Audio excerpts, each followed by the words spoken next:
Huddled up between stacks of cardboard boxes in that windowless room, I heard my daughter-in-law loud and clear through the Alexa speaker. "That old woman's nothing but a freeloader. Tell her to shut her mouth or dump her in a nursing home. 6 months ago, I sold off everything I had to buy them this big house. I didn't have one tear left to cry. I just stared at the metal box under the bed, the one holding the promissory note secured by this very house, the one they were dead certain I'd already lost." You just heard the gut-wrenching words of a mother. She sold her home and poured everything into helping her child, figuring her old age would finally be safe, only to get shoved into a storage room like some cast-off piece of junk. The cruelest part was that the one cornering her was the very child she carried and brought into this world. This is the kind of thing that happens in real life more often than folks care to admit, and it could happen to just about anybody getting older. Stay with us and watch how this woman keeps her head, finds a way out, and saves herself instead of laying down and taking it. If this hits home for you, don't forget to hit like and subscribe so we can follow every last turn of what happens next. My name is Barbara. I was 68 years old. I'd been widowed for 11 years. And the drop that finally made the bucket spill over came late on a Thursday afternoon, exactly 6 full months after I'd been swallowing my pride and living in my son's basement storage room. When I sold my house in Berwyn, Javier hugged me tight right there on the front steps. His voice thick and shaky like the little boy he used to be, had somehow found his mother all over again after a long stretch of life. "You don't need to live alone anymore, Mom. Come move in here. Sophie and I fixed up a whole in-law suite just for you. Your own room, your own bathroom, nice and quiet. You can even plant something out on the patio if you want." I looked at him, and my heart just went soft.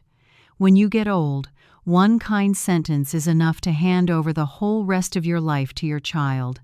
I sold the house, paid the taxes and fees, and had a little over $380,000 left. I gave Javier $300,000 to help them buy a bigger house. On the surface, I told them plain this money was in exchange for a safe place to land in my old age. They were tickled pink, figuring it was nothing but a trusting old mother's spoken promise and nothing more. The day I moved in, Sophie walked me past that room exactly one time. Fresh paint on the walls, cream curtains, a queen-size bed, a cushioned armchair by the window. She pointed around like she was giving a tour to a short-term renter. "It's a lovely room, Mom, but the plumbing crew left the job half done. Just a few days. Please bear with us and sleep in the storage room for now, okay?" Sophie's few days stretched into 6 months. The storage room sat next to the garage, half a step lower than the main floor, with no window at all, just one door connecting it to the kitchen hallway. At first I told myself to let it go.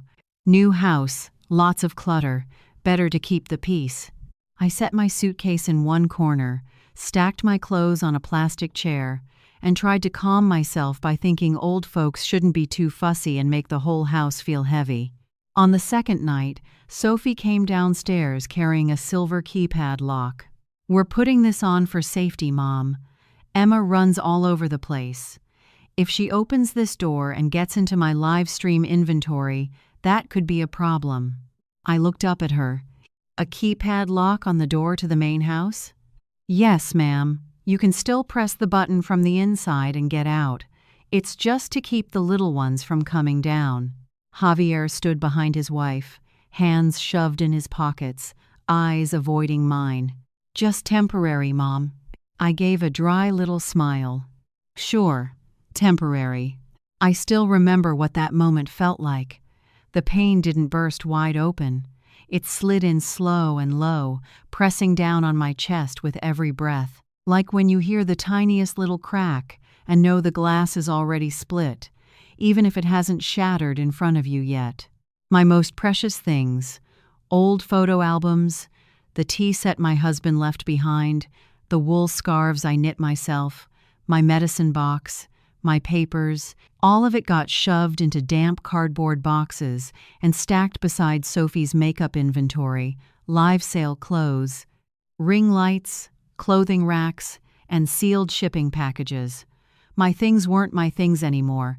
They'd turned into clutter wedged between the merchandise my daughter-in-law used to make money. The first week, Sophie still sent Javier downstairs with a plate of food at night. "Mom, hang in there, okay? We're stretched kind of thin right now." The second week, she forgot.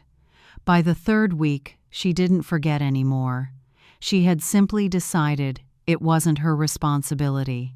I dug an old mini hot plate out of my suitcase, one I used to take on trips with my husband, plugged it into a loose outlet near the metal shelf, and cooked oatmeal, boiled water, warmed up canned soup. Every time I plugged it in, the outlet gave a faint little shake that made my scalp go cold. I was old, not crazy. I knew full well what a fire hazard looked like. I just didn't have another choice. One morning I heard something heavy dragging across the floor above me. Then Sophie's fake cheerful laugh, the one she only used when the camera was on. "Hey girls, welcome back to my studio." I froze beside that hot plate. Studio. At noon, when the house was empty, I climbed the stairs. The door to the room they'd promised me was cracked open. The queen bed was gone. The armchair by the window was gone. In their place stood a beige backdrop, 3 lights, a product shooting table, and shelves lined with handbags, lipstick, and workout sets. On the wall hung a little neon sign that read, "Sophie Collective." I stood there nearly a minute. My throat turned bitter. That room had never been mine. From the jump, it had been a prop, bait to lure me out of my old house, strip the cash from my hands, and shove me into a place nobody had to see. That night, they invited me upstairs to eat with them for once, because one of Javier's regular business contacts had stopped by to talk. I sat at the end of the table while Emma ate and watched her iPad. Sophie talked and talked, the way some people do when they're trying to stuff cotton into the cracks inside themselves. She went on about Emma's private school, the pressure of expenses, the mortgage interest, how terrible the economy is right now, how a young family had to hustle to stay afloat. I laid my fork down. "The room upstairs is a studio, not a room under plumbing repair. When am I moving in there?" Javier lowered his head. The steak on his plate was almost untouched. "Mom." Sophie cut him right off. "What's that supposed to mean?" "I asked when I get the room you promised me." "You really think this whole house revolves around you?" She slammed her fork onto the plate. The metal clanged so sharp Emma jumped. "Do you have any idea how much Emma's tuition is every month? Do you know what property taxes are on this place? Insurance, food, gas, electricity, everything under the sun. You live here, you eat here, you use everything here. We're busting our backs over here." I looked her dead in the eye. "Where's my $300,000? The air at the table turned to ice. Javier spoke softly. "Mom, don't do this in front of Emma." "So it's easier behind my back?" Sophie gave a nasty little laugh. "That $300,000 helped us close on this house. This house is where you live too. You keep acting like we stole from you. I'm sleeping in a storage room. It's temporary. It's been 6 months. Do you have any clue how much income I'd lose without that studio? Do you know what we have to do to keep this life for Emma?" I turned to Javier. "You think that too?" He rubbed a hand across his forehead. "Mom, I just want peace in this house. Sophie's not wrong when she says we're under pressure." My heart dropped, not because I was surprised, because those words sounded like a door shutting, and it was my own son's voice closing it. That night I lay on the folding mattress listening to packing tape rip upstairs, listening to Sophie filling orders, the little chirp of sale notifications, Javier pacing back and forth, and the low hum of some photo printer somewhere above me. I stared up at the low concrete ceiling and understood I wasn't a mother in that house anymore. I was dead stock. Something shoved into the dark so long as I didn't take up space from the things that still brought in money. 3 days later, the first letter disappeared. I always waited for the mailman and picked up my own mail. That day I moved slower because my knee was aching. By the time I got upstairs, Sophie was standing at the kitchen island tearing open one of my envelopes. "What are you doing?" She looked up, not startled in the least. "I thought it was house mail. It's from my bank. My name is on it. If it's all financial stuff connected to the household, then we should be transparent with each other, Mom." I snatched the letter out of her hand. Retirement statement. I hadn't even opened it yet, and I could already see one corner torn crooked. From then on, opening my mail became a bold-faced habit. Some days it was a hospital letter, some days an insurance notice, some days a statement from my emergency savings account. Every time I reacted, Sophie just shrugged like she was dealing with a cranky child. "You live here.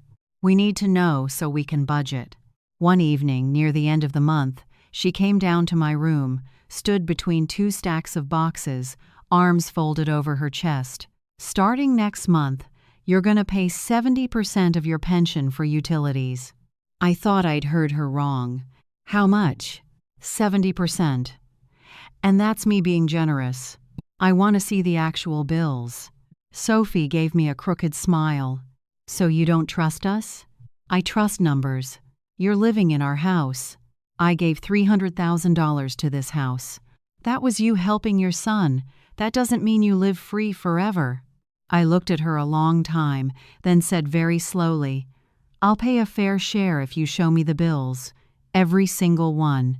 Her face changed on the spot. "Well then, don't blame us if we have to rethink things. You know how cold Chicago gets in winter. Running central heat down to this storage room costs money, too. Maybe we cut that off and save ourselves a chunk." A chill broke loose down my spine. That kind of cold is worse when it comes from words, because it means the person saying them has already weighed you in their mind and decided you're just another expense that can be trimmed. I didn't sleep that night. I pulled the blanket to my chin, listened to the heat kick on and off, and felt my insides twist themselves into knots. I dug through my old paperwork, reading every copy, every form, every account number. Then I remembered the power of attorney I'd signed over a year earlier when I was in the hospital with pneumonia.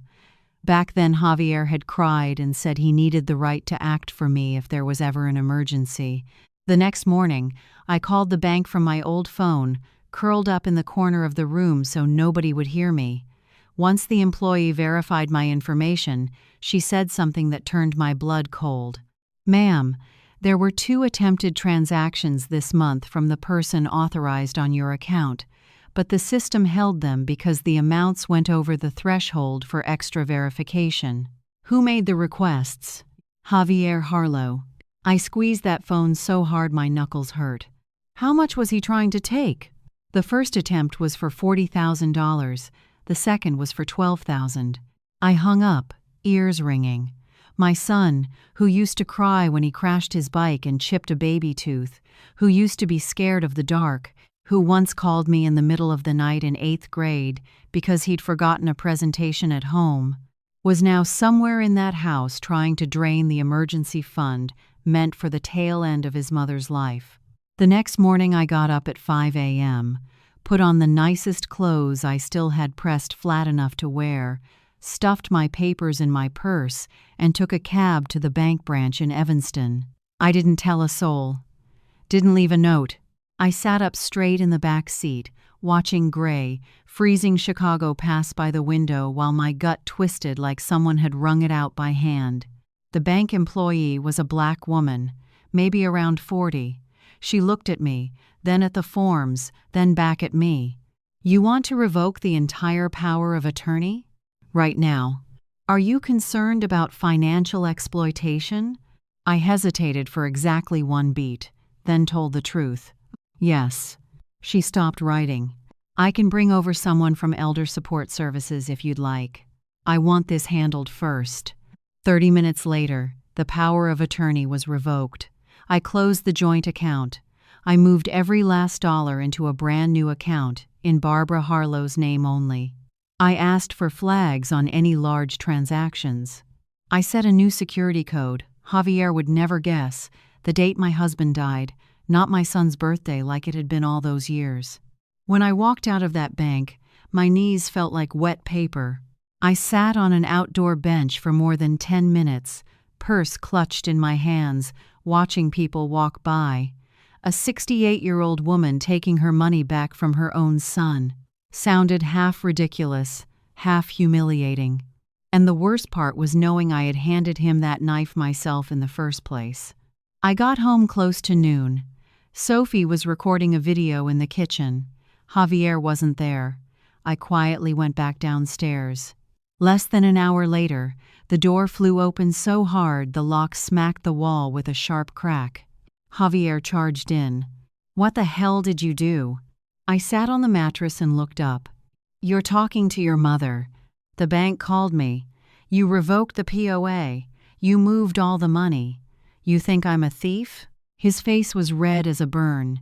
His eyes swollen, whether from lack of sleep or panic I couldn't tell.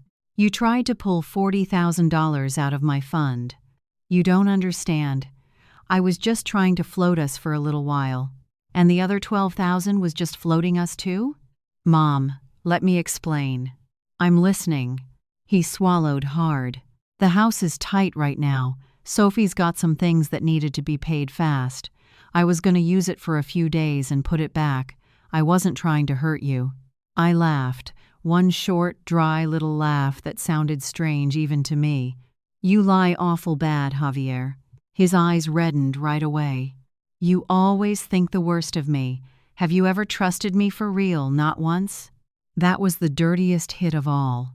The minute he ran out of ground, he crawled right back into the role of misunderstood son. I'd fallen for that trap my whole life. I lowered my voice. "Yeah, maybe I'm old and imagining things. I'm sorry." He froze. I saw the relief wash right over his face. One apology from me was all it took to set him back in the clean spot, the innocent one. "I just wanted to help the whole family. From now on, I'll take care of my part myself. Easier that way." He let out a breath, nodded, and even patted my shoulder like he was doing me some grand kindness. "Get some rest, Mom. Let's not make this bigger than it is." The door closed. I sat there a little longer. Then I bent down, dragged the small metal box out from under the mattress, and brushed the thin layer of dust off the lid. Inside were old papers, copies of contracts, a few photographs of my husband, and one thing Javier thought I'd lost a long time ago. I didn't open the box yet. It wasn't time. But my fingers touched the edge of that paper inside, like I was laying a hand on the last break left between me and the cliff. After the bank mess, Sophie changed tactics. She quit coming at me about money straight on every day. Instead, she started doing something filthier. She started making me look like a truly confused old woman. One morning, the reading glasses I'd left on the plastic bin beside my mattress vanished. I tore the room apart for nearly an hour, my head pounding so bad I couldn't even read the labels on my medicine. Around noon, Sophie finally came downstairs holding the glasses between two fingers like she'd picked up something dirty. "You left these on the bathroom sink upstairs." Emma almost stepped on them. "I didn't take my glasses upstairs." She raised an eyebrow. "You forgot." 2 days later, it was my blood pressure medicine.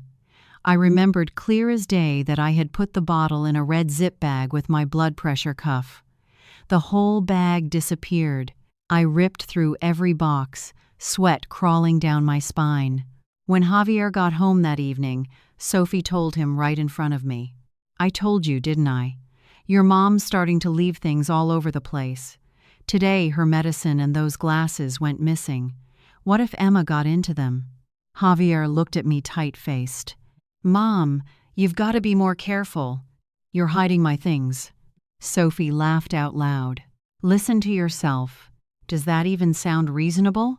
Another night, I was looking for the key to my suitcase when I heard a tiny click.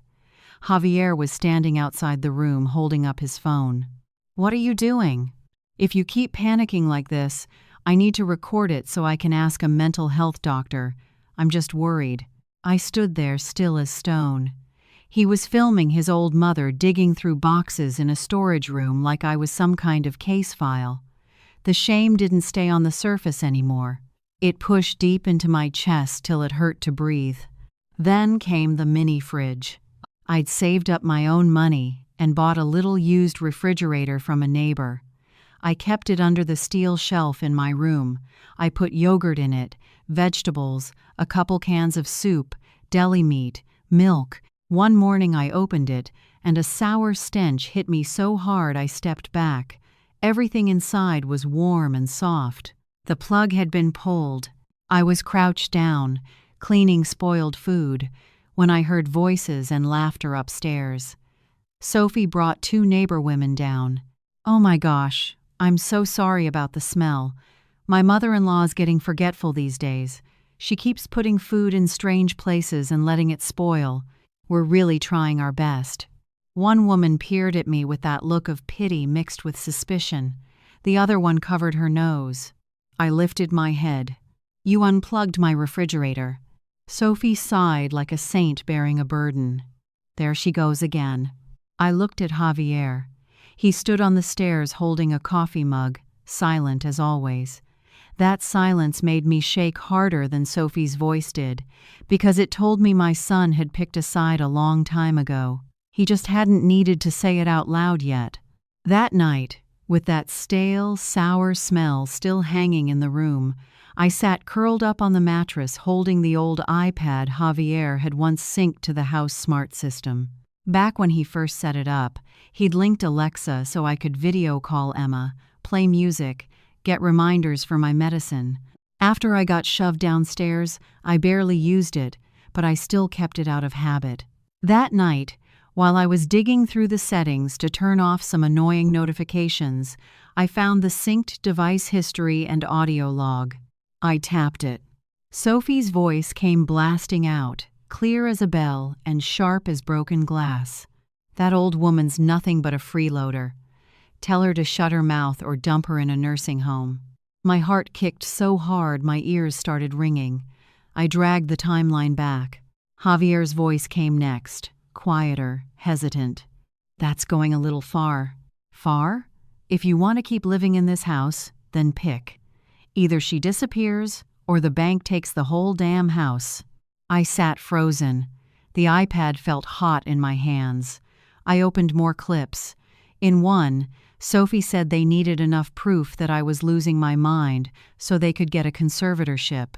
In another, she called me a parasite. In another, Javier was asking a lawyer if there was some cheap way to put his mother in a public nursing home without having to pay too much. The air in that room got thick enough to choke on. I bent down, pulled the metal box out from under the bed and laid it in my lap. The metal was cold as ice. Inside, along with the other papers, was an old USB drive and the original promissory note Javier had signed when I gave him $300,000 toward this house. My husband used to say, "If you help your child, you still put it on paper. Trusting family is emotional. Keeping proof is survival." Back then, Javier had begged us not to let money come between mother and son. I went soft, but my husband made him sign anyway, and even had the lien recorded against the future house in Cook County. After my husband died, I tucked it away. Years later, Javier asked about it. I told him it probably got lost in the move. He believed me. Or wanted to. I sat there in the dark listening back to every recording, every word about dumping me, every plan to swallow up what little I had left. My stomach knotted over and over. My fingertips went cold and stiff. The pain of old age ain't just your bones and joints. It's the moment you realize you're old enough to be treated like an object, but not dead soon enough for people to stop resenting how long you take up space. Through that iPad, I heard their next plan too. All she's got to do is sign a couple papers, or get declared incompetent, and that's it. What if Mom figures it out? You're acting like she's that sharp. I shut the screen off. In the pitch-dark room, the heat clicked off. I sat up straight and told myself something that sounded strange, even coming from me. All right then. If they wanted to put on a show about the confused old lady, I'd give them exactly the part they were looking for. At this stage of life, there's no pain quite like finding out your own flesh and blood has been plotting against you. If the women and mothers watching this are fully behind Barbara taking back control of her own life, go ahead and give this video a like. Your support right now is what keeps us going as we watch this mother turn the whole game upside down. Starting the next day, I began forgetting harmless things. I asked Sophie what day it was, even though I'd just looked at my phone. I put a spoon in the knife drawer and muttered that old age must really be getting me. I repeated myself in front of Javier. I deliberately called Emma's school by the wrong name. Every time I did, I saw Sophie's eyes light up, not with pity, but with greed. She thought the prey was getting weak. When Javier wasn't around, she quit pretending nearly as much. You ought to learn your place. When it's time for the nursing home, don't make everybody miserable. I lowered my head and answered in a shaky voice. I just want to stay near my son. Your son still has to live his life. This whole family can't go down because of you. Alexa recorded every bit of it. Every night, I wrote down the time, the words, and the behavior in a little blue notebook I hid inside my pillow. Older people being underestimated do have one advantage. Nobody believes they're still sharp enough to remember. I needed somebody from outside the house. Somebody who'd look at papers and speak the language of law, not tears. I thought of Arthur Bell, my old neighbor from Berwyn, a retired IRS auditor, widower, black coffee drinker, the kind of man who marked files with sticky notes in every color under the sun. He'd helped my husband go over tax things when he retired early. A stubborn old mule, rough around the edges, but clean. I lied and said I had a doctor's appointment so Sophie would let Javier drive me to the train station. From there I took a cab to the old diner where Arthur liked to sit every Tuesday morning. He looked up at me and frowned. "Barbara, you look like you really have been sleeping in a damn storage room." "I have." Arthur set his coffee down right away. "Sit. Start from the beginning." I talked for nearly an hour. No dramatics, no crying. Just one fact after another, every dollar, every missing letter, every recording. He never interrupted. When I laid the metal box on the table and handed him the original promissory note, he put on his glasses and read every page slow and careful. Javier signed a promissory note for $300,000. There's interest. There's a security interest in the house bought with the loan. It's recorded with the county. And here's the original. He looked up at me. "Barbara, this thing is fully valid. I need to know for sure. If they sell the house or refinance, your claim gets paid according to the priority set in the filing. Depends on the primary mortgage paperwork too, but they can't pretend this debt doesn't exist." I sat still, crushing a paper napkin in my hand. Arthur tapped a finger on the document. "Javier knows about this? He asked about it years ago. I told him I'd lost it." "Good." "Good?" "Because that boy thinks you're some helpless old woman locked in a basement, while you're holding the last rope tied around that house's neck." He said it, then ordered me more coffee like he'd just given me the weather instead of the only way out left in my whole life. That wasn't all. When I showed Arthur the strange letters and a few screenshots from Sophie's phone and social media, he told me to hand over my daughter-in-law's accounts too. Barely 20 minutes into digging around, he muttered a curse under his breath. "Your daughter-in-law's got a GoFundMe up." "I'm sorry, what?" "GoFundMe. She's claiming her elderly mother-in-law has dementia, is destroying property, and is causing financial and emotional hardship for their young family, asking the community to help them get through a hard time." My face burned hot with shame. She's using me to beg for money? She's already got pledges for over $8,000. Arthur turned the screen toward me. There was Sophie, clutching Emma with a sorrowful face and enough syrupy writing to make your stomach turn. She'd even written that she had done everything she could to care for me with love. I sat there reading it while my gut twisted shut. People were sending her money because they thought I was some pitiful burden. She was feeding off my back in every sense that phrase could carry. Before we parted, Arthur kept it short. Don't get reckless. You need more visual proof, more legal footprints. You've got recordings. Good. Now make outside eyes see it for themselves, then hit. I nodded, clutching that metal box so hard it hurt. When I got home, I heard Sophie live streaming before I even got through the door. Girls, this set is so soft. I stepped inside. She glanced at me once, the smile still glued to her face for the camera. Javier was out. Emma was in class. Sophie was taking orders while getting annoyed over somebody griping in the comments. She muted the mic for 1 second and turned to me. "Mom, go clean up the studio for me. There's hair and dust all over the floor." I nodded. Okay. I carried a bucket and rag upstairs. The room that should have been mine was bright, spotless, and smelled like vanilla candles. The armchair by the window had been replaced by a dress rack. I got down on my knees and started wiping the floor, my back stabbing with pain. Downstairs I could hear Sophie's voice shift into that irritated tone of hers. "If you're not buying, quit yapping." I looked at the cream-colored sofa at the edge of the camera frame. Then I stood up, carried the bucket past it, and right then my foot slipped. Dirty water splashed all over the sofa cushion and part of the rug. Sophie shrieked. "Jesus, Lord Almighty, what did you do?" I acted startled and flustered. "Oh, I'm sorry, I didn't see." "Didn't see what?" "You ruined the exact spot I film in. What the hell is wrong with you?" "I'm sorry, I'll wipe it up right away." "Wipe your head. Do you even know how much that sofa cost? You're doing this on purpose because you're pissed off, aren't you? You think crying and playing victim makes everybody stupid?" She was standing right there in frame, face red as a stoplight, forgetting the laptop was still open, forgetting the webcam light was still on.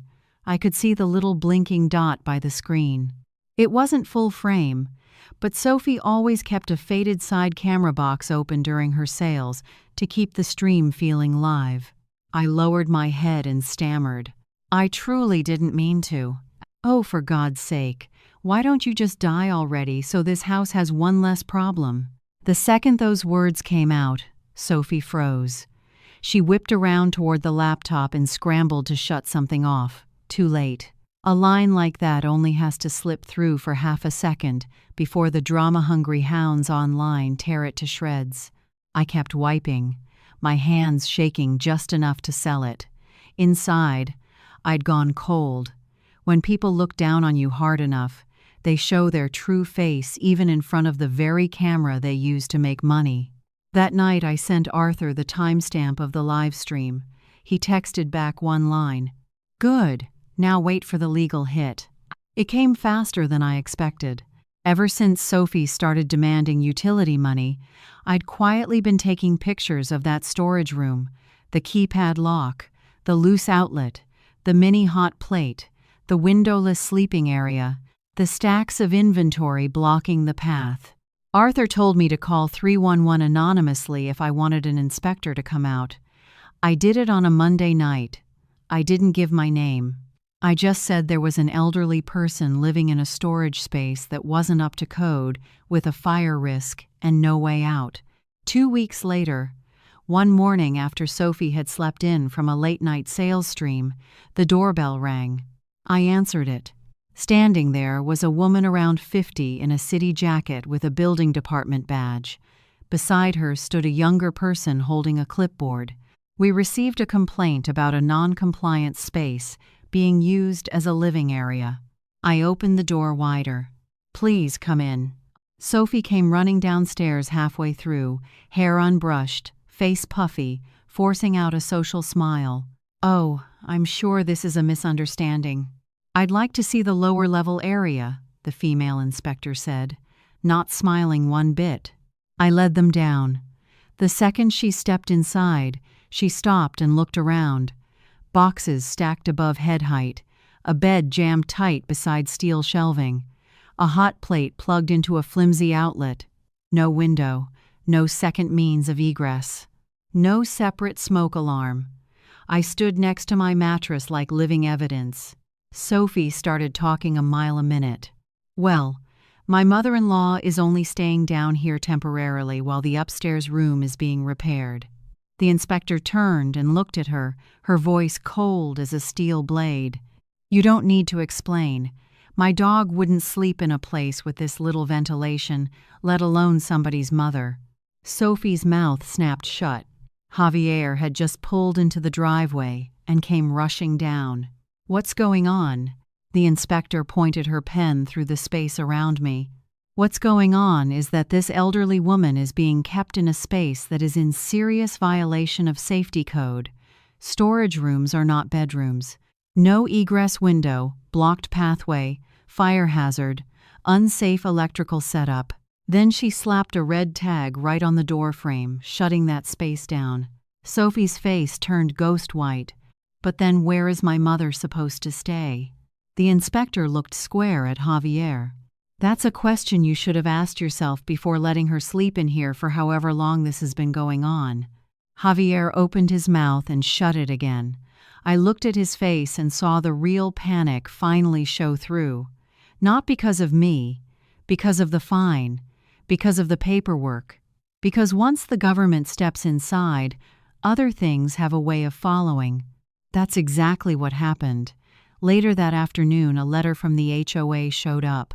They'd gotten multiple complaints about the house being used as a warehouse for business inventory, delivery vehicles coming and going, overloaded storage, noisy live streams. Sophie tore through the house like a madwoman. "Who reported me? Who said something? Who's screwing me over?" Javier yelled back. "You're on live every damn day. Boxes all over the garage. Who the hell wouldn't notice?" "So, this is all my fault?" "Not all of it, but quit acting like this house is innocent." The two of them started fighting right above my head, footsteps pounding, things getting dragged and knocked over. I sat on the mattress with a cup of warm water in my hand, and for the first time in a long while, I didn't shake. The law has a sound all its own. It doesn't scream. It knocks, opens a folder, posts a notice, then leaves greedy people to drown in the very papers they signed. I was still thinking through my next move when that evening, Javier came downstairs holding a stack of papers. He squatted in front of me, eyes red and wet. "Mom, help me just this once." "I didn't take the papers." "What is that?" "It's just changing the beneficiary on your life insurance, so we can use it as collateral for a bridge loan, cover the fines, straighten out the house. Once everything settles down, I'll change it back." I looked at him and felt my throat close up.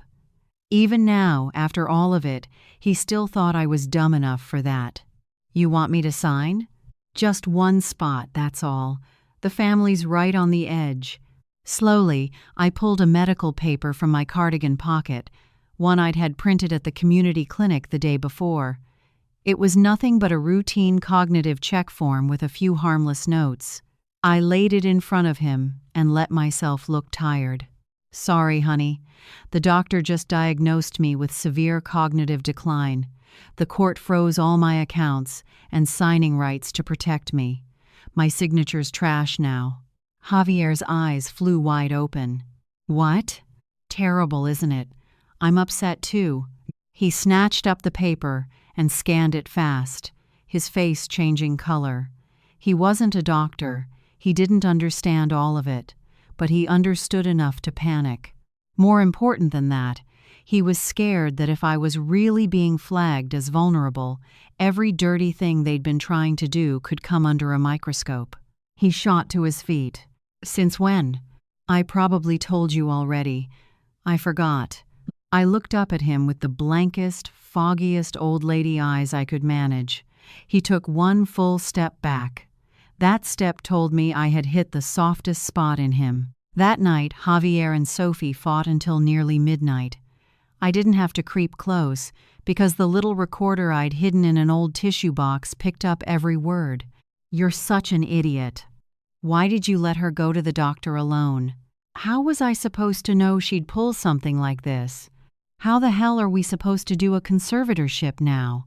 If the system flags her first, we're screwed. You think I wanted this? You're always weak. I told you from the start we needed to force her to sign faster." Then came the part that turned my stomach over. "That predatory loan is due, Sophie." "I know. It's been 3 months. 3 months of interest unpaid. The house is headed for foreclosure. I told you, the GoFundMe wasn't enough. The lawyers are bleeding us dry, and there's all the credit card debt. You blew money on Aspen, Scottsdale, Napa. You posted all those stupid smiling pictures online, and now you're asking why we're here. That was for my brand. Your brand is dragging this whole family into the sewer." I had to put a hand over my chest after hearing that.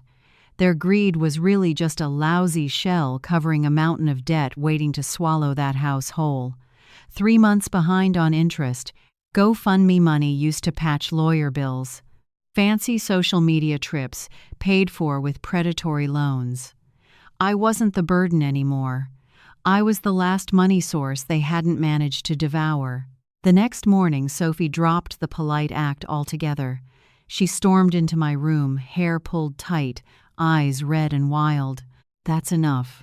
Haven't you wrecked my house enough?" I sat on the mattress folding a towel. "What did I do?" "You called inspectors, you pulled this dementia crap, you messed with the bank, you trying to put us out on the street? I've been sleeping in a storage room for 6 months.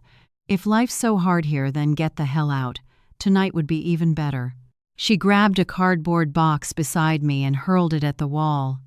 The lid burst open, and my wedding photos spilled all over the floor. One small picture frame cracked at the corner. My chest cinched tight like somebody had grabbed it in a fist. "Pick that up," I said. "Who the hell are you ordering around?" "Pick it up." She kicked the box again. "You think you own this house?" I hit the shortcut on my phone in my pocket. Once. Then again, just to make sure the line connected. Sophie didn't hear a thing because she was too busy hollering. "An old woman like you ought to be grateful for a nursing home. You cling to your son like some parasite and still act like you've got dignity." I looked straight at her. "You've just said enough for the police to hear." "What?" Right then, the dispatcher's faint voice came through from my pocket. I hit speaker just loud enough. 911. What is your emergency?" Sophie went pal. 20 minutes later, the police arrived. They looked at the room, looked at the red tag, looked at my belongings thrown everywhere, listened to the recording I'd just saved. Listened to the Alexa clips, too. One female officer stood beside me a long time, asking gentle but direct questions. "Do you feel financially threatened or pressured to leave this residence?" "Yes." "Has anyone withheld your paperwork, opened your mail, or tried to use power of attorney to access your funds?" "Yes." Javier stood in the doorway, gray-faced. "Officer, this is just a family misunderstanding." The female officer cut him off. "Family is not a license to exploit an elderly person." Sophie still tried to argue. I never laid a hand on her. "You don't have to hit someone for it to be abuse," the officer said. In the end, Sophie was handcuffed and taken out on charges tied to the destruction, threats, and a report to Elder Services over financial exploitation and cruel mistreatment.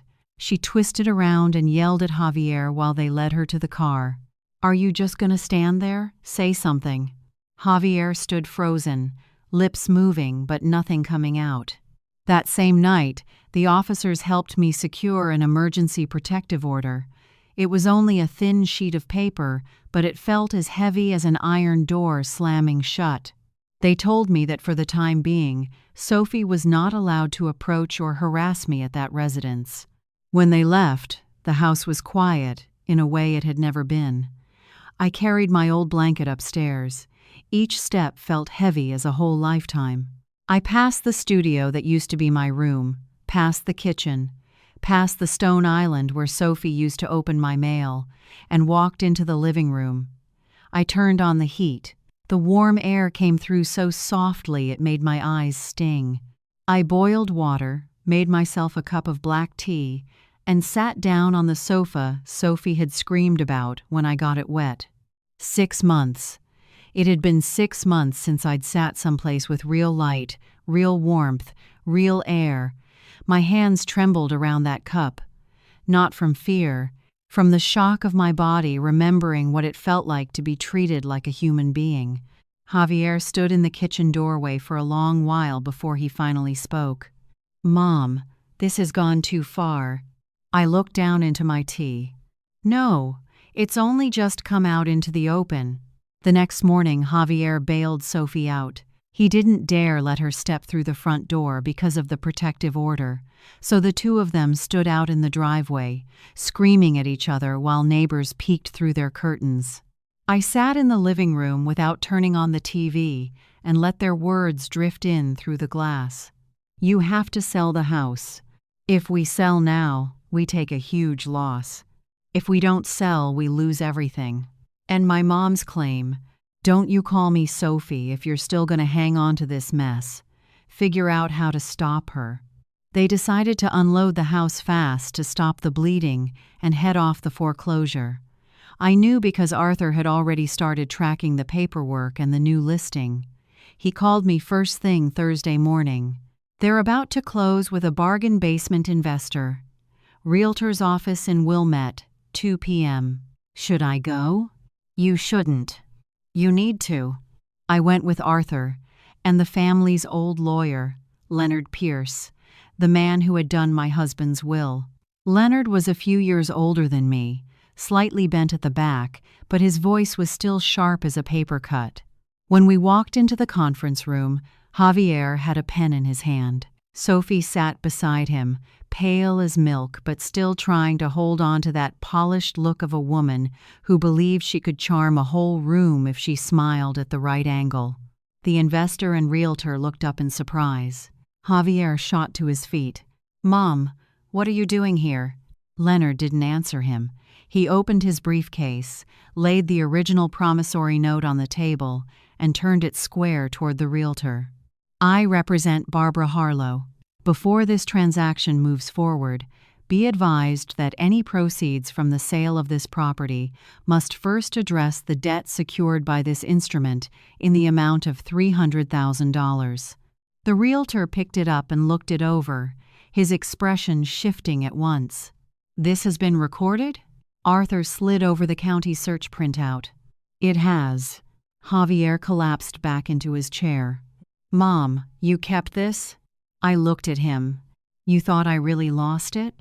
Sophie lunged forward like she meant to snatch the paper. "This is ridiculous. She's just getting revenge." Arthur stopped her hand in midair. "You touch anything again and I'll report a protective order violation right here in this room." Sophie's face twitched. Leonard went on in the same calm tone. "Further, my client has already forwarded evidence of abuse, financial exploitation, and false statements used in a fundraising campaign to the GoFundMe platform and the appropriate agencies. I'd advise everyone in this room to choose their words carefully." Sophie turned to Javier. "Well, say something." Javier didn't look at anybody. He stared at the promissory note like it was the first mirror that had ever shown him his own face. I opened my purse, took out my phone, and laid it on the table. On the screen were screenshots of Sophie cursing me on live stream, the city's red tag notice, the HOA letter, and the GoFundMe story built on lies. "I've already sent everything." The realtor swallowed hard. "Maybe everybody should take a moment and let legal counsel." Before he could finish, Sophie's phone started blowing up. She looked at the screen and went dead still. Then another alert popped up. Then another. I knew right away. GoFundMe had gotten the report. Most likely her account had just been locked or frozen for review. Within minutes, somebody in the neighborhood next door group had reposted the clip of Sophie cuss out her mother-in-law. The internet doesn't care about fairness. It just needs the smell of social blood. And Sophie had brought her own knife. "Good Lord," the realtor muttered, staring at his phone. Sophie stood up. "Undo it. Do you hear me? You're killing this whole family." I answered her evenly. "What family?" That shut her up cold. Because everybody in that room understood that if there'd been even a scrap of family left, they never would have stuffed me into a storage room and started planning how to dump me in a nursing home so they could finish eating through my money. The negotiations dragged on nearly 2 hours. The sale price came in lower than they'd wanted. The bank swallowed most of it. My claim ate into what was left. All the calculations were cold and dry, but strange as it sounds, that coldness let me breathe again. Paper doesn't cry. Numbers don't beg on behalf of family. They just record who owes what to whom. When things were nearly done, Javier suddenly dropped to his knees right there in the office.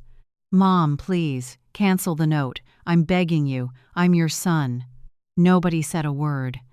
The room went so still you could hear the air conditioner blowing. I looked at the boy I'd carried inside me, and I remembered those nights lying in that storage room hearing him help plan the stripping away of my rights. I remembered the way he looked down every time Sophie insulted me. I remembered the 2 attempts to raid my emergency fund. I remembered the life insurance paper he shoved at me while I was sleeping in a space worse than a dog crate. I opened my phone and played one recording. Sophie's voice filled the room. "All we need is enough proof she's losing it, and we can put her in a public nursing home. We keep what's left." Then Javier's voice, quiet but clear. "If we do it, we've got to move fast." I shut it off. Javier lowered his head. Nobody in that room could save him from the sound of his own voice. I looked straight into his wide, staring eyes, swallowed every bit of heartbreak, and cleared away every last excuse about carrying him and raising him. "You called me a freeloader in my own son's house. Well, freeloaders get shown the door, sign the sale papers. I've got tea at 3 p.m. Javier's lower lip trembled. He looked at me like he didn't even know who I was anymore. Maybe he was right. The mother who would carry him, excuse him, and trust one "I promise" had died in that windowless room. Seeing the son I once held in my arms now down on his knees shaking and begging, I won't lie, someplace deep in a mother's heart still bleeds. But once a glass has shattered, there's no putting it back together whole. Standing at a moral line like this, what do you think about Barbara's decision? If life shoved you up against a wall like that, what would you do? Leave a comment with yes if you believe that punishment was fully deserved, or no if you think that mother was too cruel to her own blood. The sale papers were signed. What came in from the sale covered my principal and part of the interest after the other obligations were handled. Most of what was left got swallowed up by the bank to cover the arrears and the debts.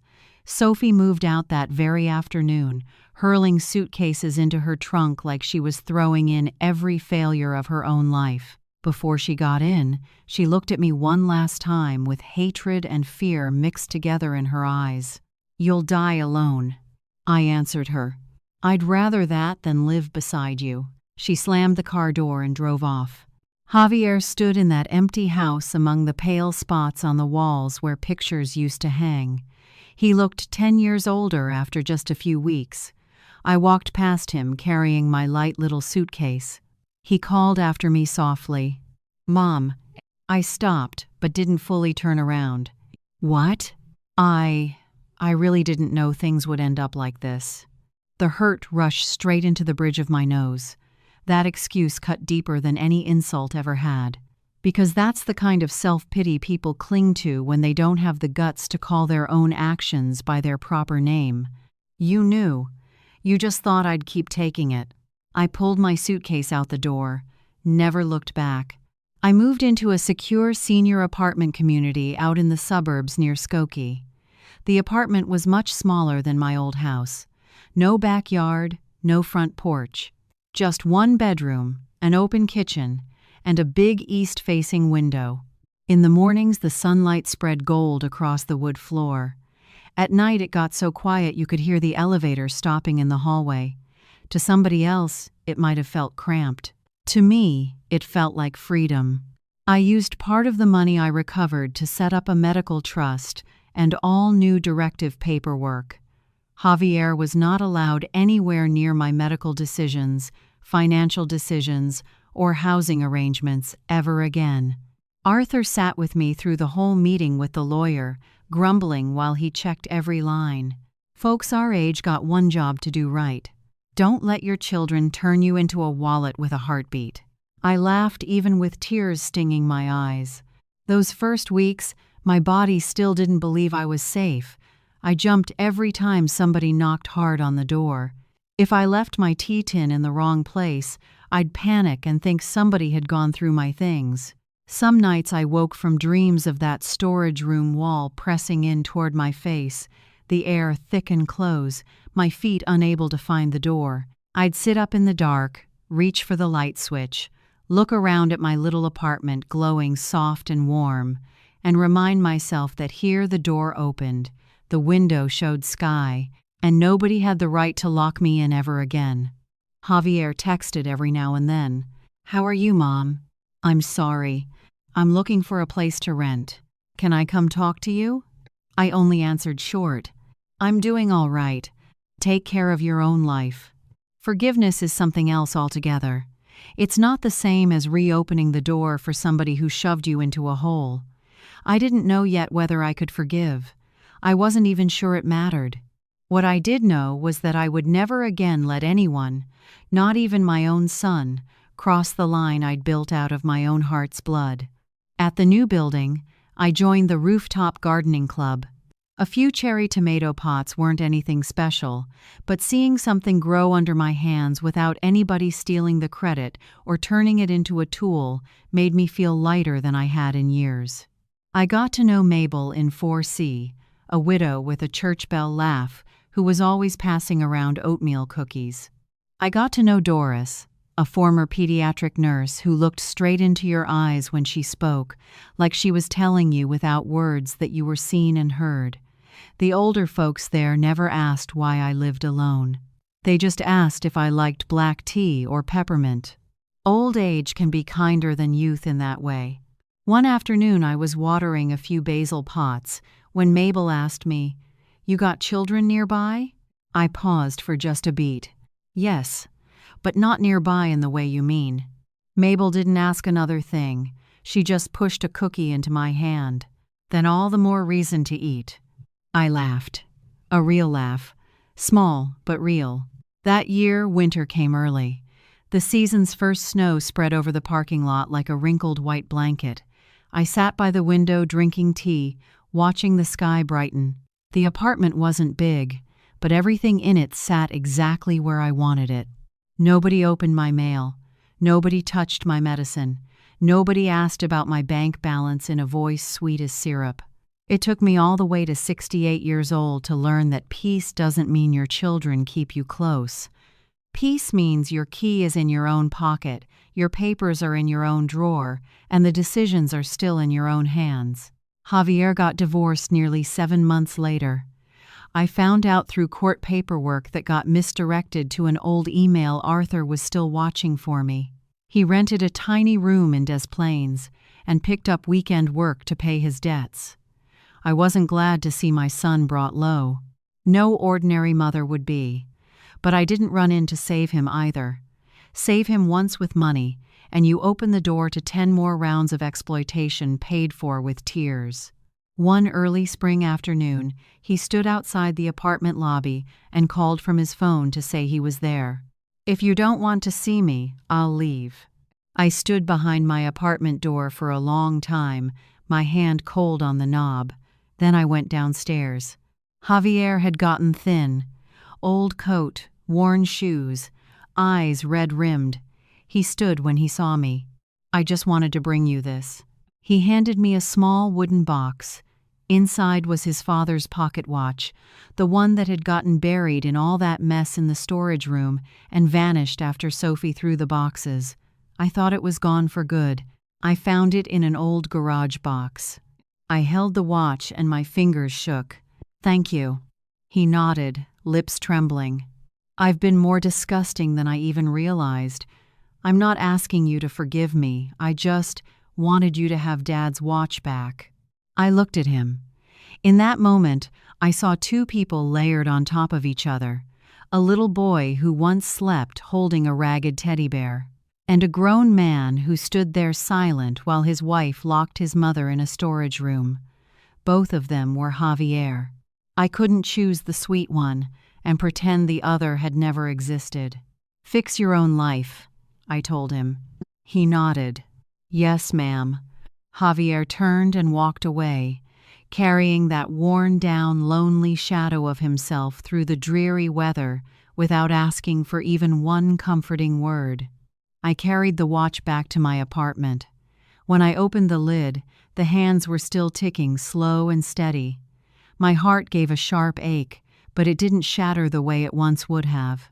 The pain had a shape now. It wasn't that dark, windowless room anymore. It was a scar. It still hurt when touched, but it didn't swallow me whole. My story didn't end with tear-soaked reunion hugs. There was no magical family dinner. No son dropping to his knees and suddenly turning good after one hard lesson. Real life doesn't run that way. Some debts get paid in money. Some get paid in reputation. Some get paid in years spent looking back at yourself and seeing what you turned into. After all that storm and wreckage, I finally understood what it meant to protect myself. Emptying your pockets for your child does not mean turning over your dignity too. A mother's mercy, put in the wrong place without clear boundaries, turns into nothing more than a master key for greed. This story is a work of fiction inspired by very real dark corners in the lives of many older people in America. It's meant to shine a light on financial safety, self-respect, and the boundaries older folks often feel too guilty to set because they're afraid of looking selfish. Laws differ from place to place. Any decision involving money, property, power of attorney, or medical care ought to be checked carefully with qualified professionals. Don't turn anger into reckless action. And don't wait until you're locked in a dark room before you force yourself to look square at what's happening. A lot of people will look at this story and count up how much money Barbara got back, but what she truly reclaimed when she walked out that door was herself. For 6 long months, they tried to turn her into a confused old woman, some leftover burden to be shoved from a storage room into a nursing home to make the finances easier. But the minute she took her papers back and rebuilt her boundaries, she stopped being an old woman led around by her own children. The thing that keeps a mother stuck in pain the longest is hope. Hope is what makes us blind ourselves to being used. Hope is what makes us explain away signs that are plain as day. Outsiders love asking why she didn't leave sooner. Easy thing to say. Harder thing is accepting the truth that the love you feel for your child may not be enough to stop that child from doing evil. The deepest wound ain't being deceived. It's seeing the deceiver's face and realizing it belongs to the child you once rocked to sleep. Barbara rose up not because she hurt less, but because she finally understood something plain and hard. Soft-heartedness doesn't save anybody once they've already reduced you to an item on a ledger. That hard decision carried a bitter taste, sure enough, but it was the only medicine strong enough to keep the rest of her life from being torn into smaller pieces. We can love our children without conditions, but the house, the savings account, and the right to live in safety sure better come with conditions. Greed usually starts small. One moment of giving in. One signature handed over out of trust. One night of mom, just sleep in the storage room for a few days. Little by little, the boundary gets worn down till we forget we deserve respect too. Barbara lost her old house. She lost the beautiful image she used to carry of her son. but she did not lose her clear mind. She stepped back into the light and lived the rest of her years with her head held high because she came to understand one thing plain and solid. Never beg other people to treat you right. Use the law and your boundaries to require it. Barbara's choice not to forgive and to let her son face the wreckage of his own debt has stirred up all kinds of opinions. Was that legal revenge and that clean break satisfying enough, or for a mother was it too cruel? Leave your thoughts down in the comments. If this story gave you something worth carrying with you, don't forget to like the video, subscribe to the channel, tap the notification bell, and share this with somebody who needs to hear it. We'll see you in the next story. God bless you.